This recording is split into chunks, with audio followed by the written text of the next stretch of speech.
is a happy person in life? One who is happy with his lot. Now that, friends, is what we learn about in Pirkei Avot, in a special Mishnah over here, which we're reciting especially between Pesach and Shavuot. And that's what we're speaking about in this week's Parsha. Pirkei Avot teaches, one who is happy with his portion is a true happy person in life. Let's say, the Mishnah teaches that wealth derives from happiness and not the other way round. Further, the Mishnah also leads to an inference that if one cannot be happy with what one has presently, then all further, let's say, future material possessions will also not necessarily increase his level of happiness over here. As well known and widespread as these ideas may be deep down, many people believe that the portion they presently have is not necessarily their portion. That is a portion meant, let's just say, for them. As a result, they feel a sense of want. They just want more. And that detracts from their happiness. And they tend to, let's just say, undully. They're going to focus on having more and the stuff that they don't necessarily have. And that is human nature, you could say, in general. This Mishnah, however, by stating his portion instead of the portion he presently has, indicates that one person's present portion is indeed his intended portion. Now the great rabbis, they confirm this message by teaching that what one actually possesses at any given moment in time, let's just say, what the amount they are meant to actually possess at that point in time. It is what they now require to grow beyond their present spiritual level.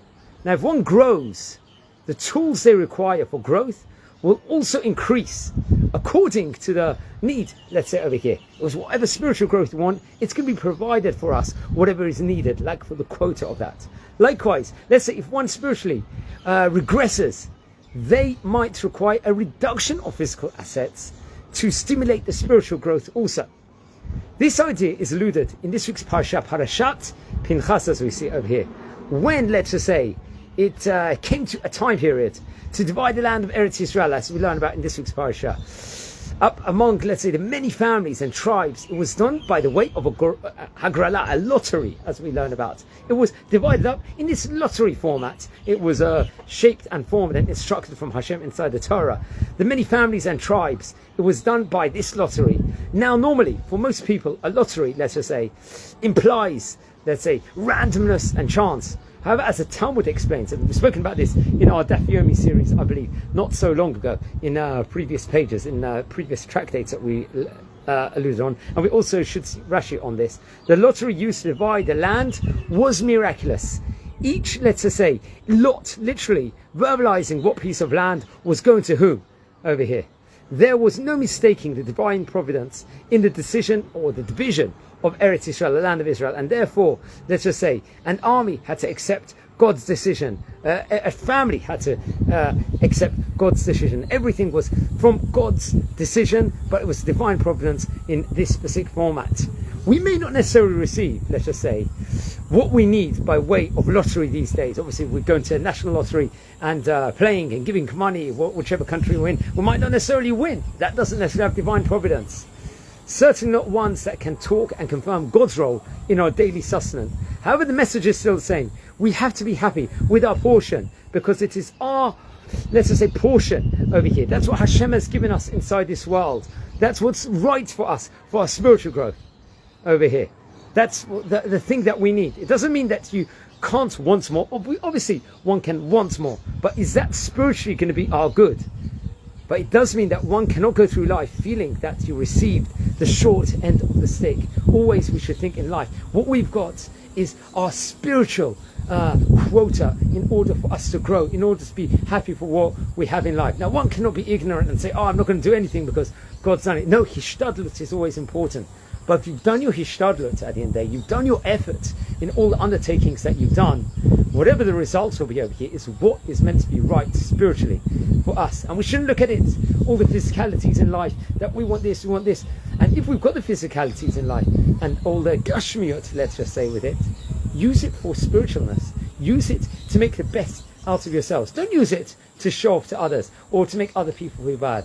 use it as a way of elevating yourselves and be integral parts of integrating other people's life, bigging other people up with your possessions that you've got, but not just using it there for fanfare and for glory and for self-gratification and all those things. So remember, in life, we work hard in everything we do. We don't rot ourselves down.